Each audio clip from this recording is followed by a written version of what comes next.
Great. All right, so we are on page 16 of the packet. We're going to talk about precipitation. So what is precipitation? It is not raining. Well, it's raining outside, but that it is not referring to rain in weather. So precipitation is when you mix two ionic compounds that are in solution that results in the precipitation, and sometimes this is called crashing out.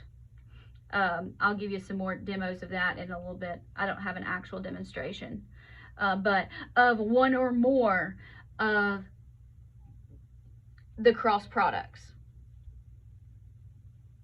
So you put two ionic compounds that by themselves are soluble, but some of the ions in solution, when they get together, they are not soluble, and that's a problem. So what happens is, they say crash out. I tend to say it makes snowflakes, because snowflakes are a type of precipitation, so that's how I kind of remember it. Maybe that works for you. But precipitation can be predicted. When we're doing precipitation reactions, we have to use the reaction quotient. The reaction quotient, that is Q. If you don't remember what reaction quotient Q is, go back and find your chapter 15 notes and review it. I will go over this a little bit as well. So same kind of principle applies. Depending on how Q relates to K, which is what we did in chapter 15, only this time it's the solubility product constant K, which is a type of equilibrium constant, so that's not new information.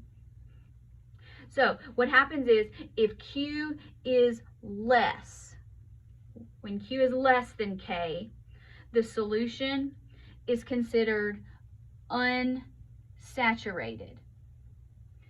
In an unsaturated solution, the reaction can go ahead and proceed in its normal direction, the way that we write it, to the right. I don't really care about right and left in this. What you need to know about this is it's unsaturated, and that means additional solid can dissolve. You can add more to your solution and it's going to dissolve.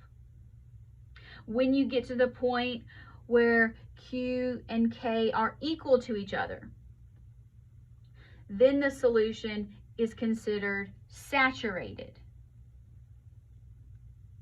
So if you add in additional solid to the solution, it does not, or it will not dissolve. What it does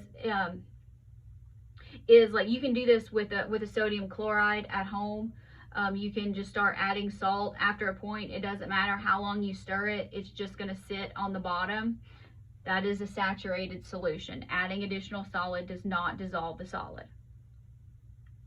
Then, if Q is greater than K, the reaction is going to go to the left because you have too many products. Too many products. So in this case, that means too many ions in solution, because here we're writing dissolution equations. So when we write our equations, we're going from solid, here, let me write that out. So we're going to go from solid to the ions. So here we have too many products, that's too many ions.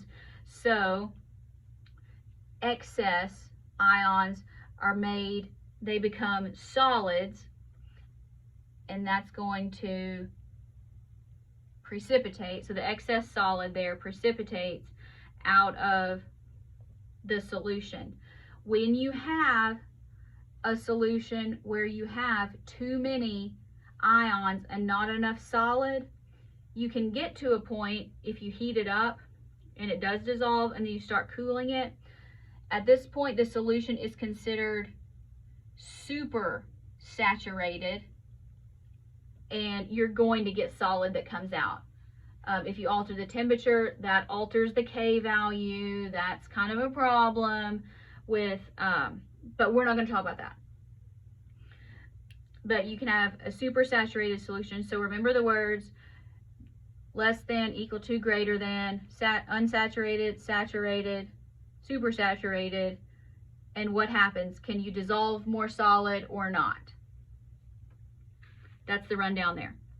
All right, so here in our example, a solid solution that contains lead 2 nitrate is mixed with one that has sodium bromide. There's a solution that is 0.0150 molar lead 2 nitrate and 0.00350 molar NaBr. Does a precipitate form? All right, we're going to need some information here. First, we have to figure out what our possible products are. So the way that I do this is I write out the equation as a double replacement equation. So mix these, NaBr, back and forth. These are aqueous solutions, so we can say they're aqueous if you want to. So now let's have things that switch places. So sodium nitrate and lead Pb Br2. We're gonna need 2 and 2. There we go. All right, so these are our possible products. So here you have to look, or you kind of know, but this problem doesn't give it to you, but I'll give it to you on the test, don't worry. All nitrates are always soluble, no exceptions. So this is going to stay in solution. It remains aqueous. This lead 2 bromide is not necessarily soluble. So we're going to work this problem using lead 2 bromide. And if you look it up, lead 2 bromide has a solubility product of 4.67 times 10 to the minus 6. So what do we need to do? We need to write our dissolution equation. So PbBr2 dissolves into lead and 2 bromides. After you write your dissociation equation, you need to write your expression for K or Q. So we can say, since we're trying to figure it out, we'll say Q, but you could say K. It's just your equilibrium expression. So remember, we have to take into account the coefficients here. That's something we haven't had to do very much with acids and bases. But so there's one lead, and then the bromide, and we got to square that. So from here we have this. Now let's plug and chug our numbers from this equation. So Q equals concentration of lead nitrate, that's going to be this one. So 0.0150. And the bromide here, 0.00350. Those are small numbers. Plug those into your calculator. Make sure you can calculate this. 0.0150, 0.00350. So that gets, oh, nope, I didn't do it right. Squared. Got to put the square on there. I was like, that's not right. All right, so there's squared. Don't forget that. See, I told you I can make any mistake that's possible. 1.84, 10 to the minus 7. Okay, so now to determine does a precipitate form, we have to relate Q and K. So Q here, 1.84 times 10 to the minus 7. K is here. Which one is bigger? In this case, -6 is bigger than -7, so K is greater. If you're not sure what happens, go back up to the top of the page here. So when Q is less than K, the solution is unsaturated. Additional stuff can dissolve. So let's actually answer the question. The question asks, does a precipitate form? The answer is yes or no. In this case, the answer is no. We did all that work for a one-word answer. Wasn't that fun? Now,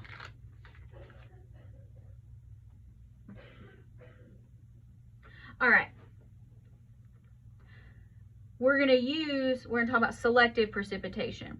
We can use the fact that stuff precipitates out in order to design experiments to make sure the desired component precipitates out. So we can precipitate out exactly what we want. So we can do it selectively. We get to pick what we want, and we can use that. So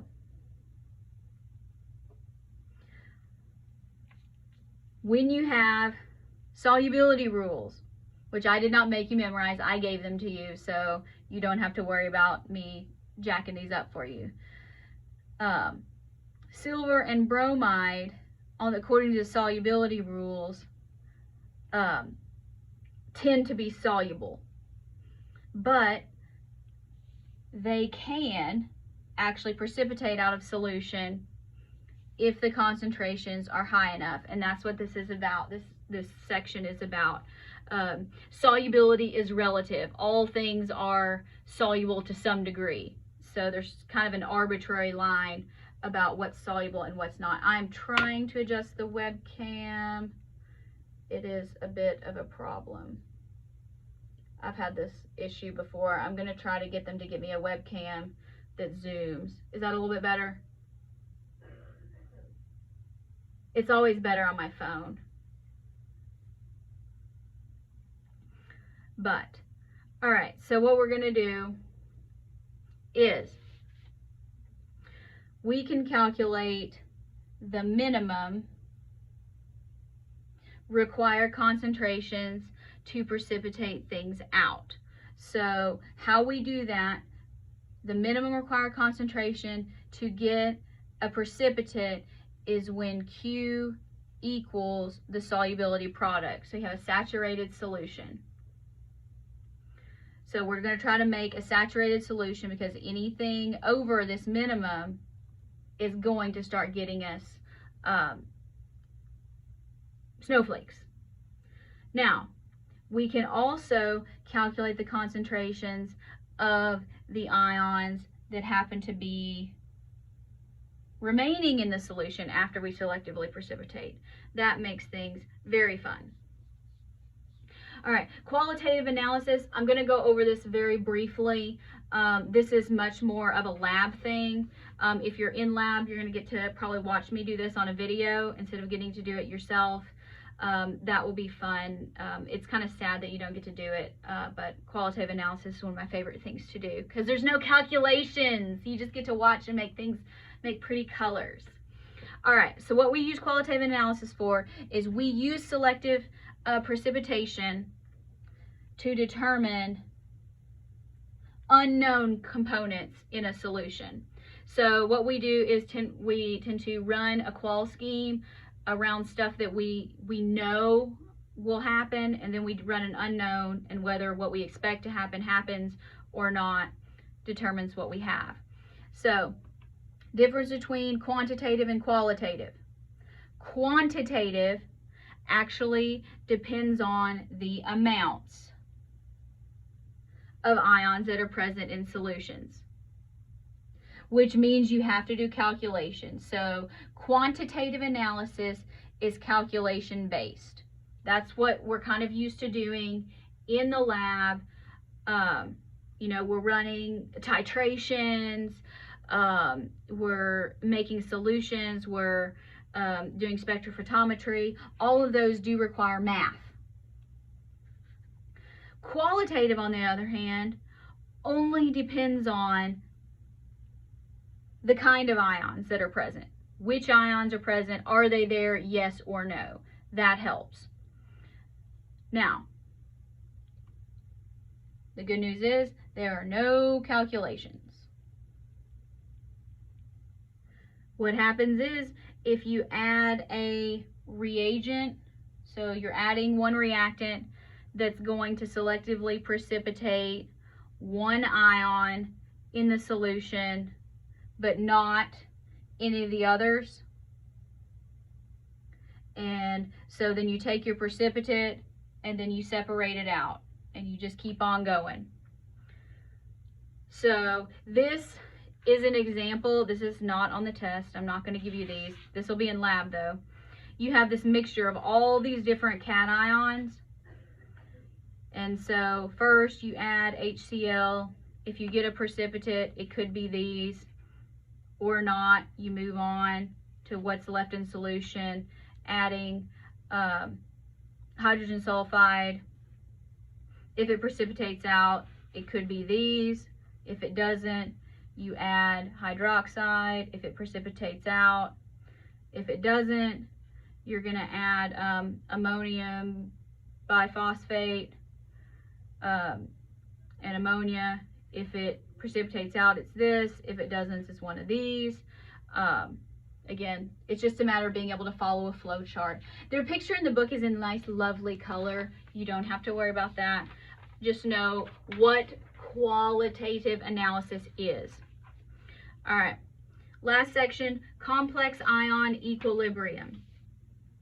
Going to cover this very, very briefly because you can get lost in the weeds on this real quick. When you have transition metals that are in solution, we talked about this with acid-base properties of salts a little bit, how iron and aluminum could act as acids. So this is based on that. Our transition metal ions, when we put them in solution, they are good Lewis acids. Remember, a Lewis acid is an electron acceptor. And so the water molecules will act as the Lewis base. So they are going to be electron donors. And what ends up happening is they form what are called hydrated ions. The ions are hydrated, so we're not actually making different stuff. They just all jumble together. That's called a complex ion because it's even more, can I move the paper down? Yes. That's more of it's more complicated than even a polyatomic ion. So this is like multiple polyatomic ions. So what you have is you have a central metal that is bound to one or more, I call these ligands. You can also call them ligands. That is appropriate pronunciation. What is a ligand? A ligand is a neutral molecule or potentially an ion that acts as a Lewis base to form some covalent bonds with the central metal ion. Example here would be silver. Silver ions get hydrated. You get silver and 2 waters, overall positive charge. When we do this in an equation, we just say it's silver plus 1. Now, if you have a stronger Lewis base than water, such as ammonia, NH3 is ammonia, it will actually displace the water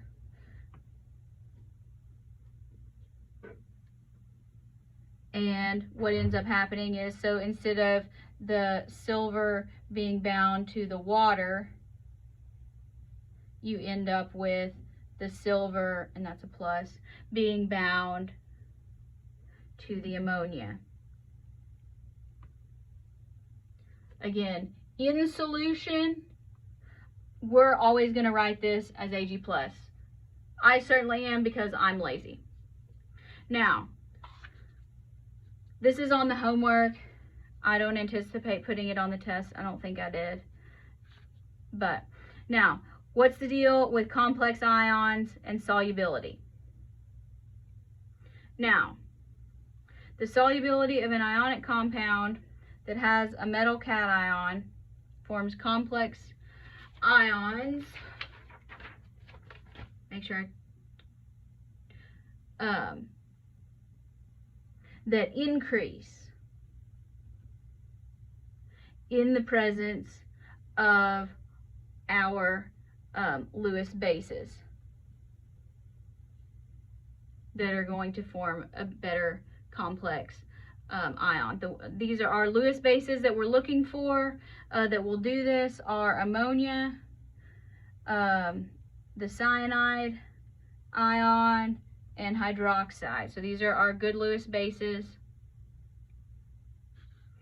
So if you add ammonia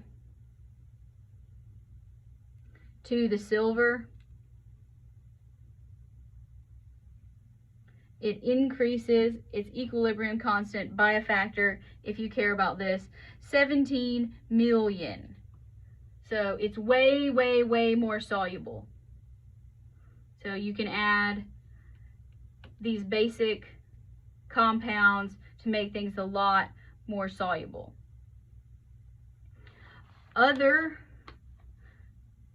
These are going to be metal hydroxides only. They all have the basic anion hydroxide. Obviously, they're called metal hydroxides. So, if you want to make them soluble, that means you want to make them break apart. How do you break apart something with a hydroxide on it? You add some hydrogen ions. So, if it has an OH, it is definitely going to be soluble in acidic solution because this hydroxide is going to want to react with the free hydrogen to make water. So you're going to keep getting the equilibrium shifting to the right. It's a Le Chatelier's principle thing. As the OH is dissolving, you're creating products and then you're removing them because they're reacting with hydrogen. So you have to keep making these. So it's a lot more soluble. This is the only complex ion that I actually put as an example here. So you have aluminum hydroxide, and we're going to add some water, aluminum ion, and water. In this case, the aluminum hydroxide is acting as a base because it is accepting the hydroxide is accepting the proton to make water. So what that means is some can also act as acids in order to increase their solubility in basic solutions. Remember that anything, again, this is not on the test in any major form at all. It is on the homework though. Remember that, I forgot what I was going to say. Oh, something that can act as an acid or a base is called amphoteric. It can act as an acid or a base. There it is, I said it. So here in this reaction, if you have aluminum hydroxide in a basic solution, you can get, it will accept the electron pair and give you this crazy complex anion.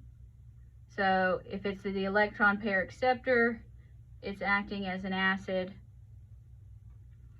So that's kind of weird.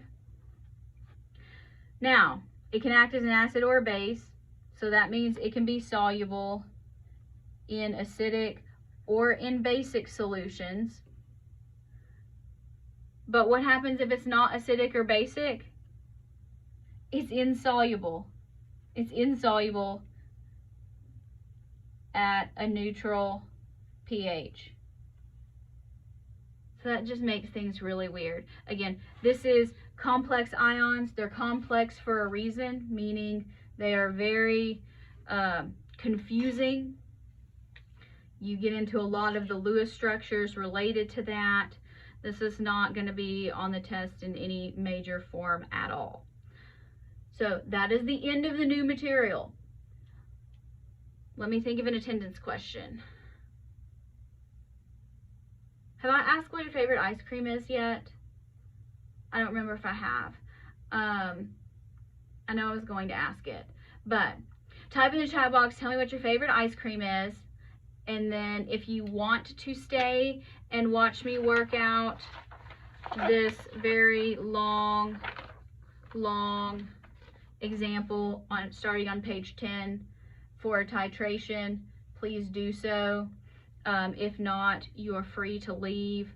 I'll also entertain some questions on the practice problems, but I did make you a help video separate for that if you want it to be.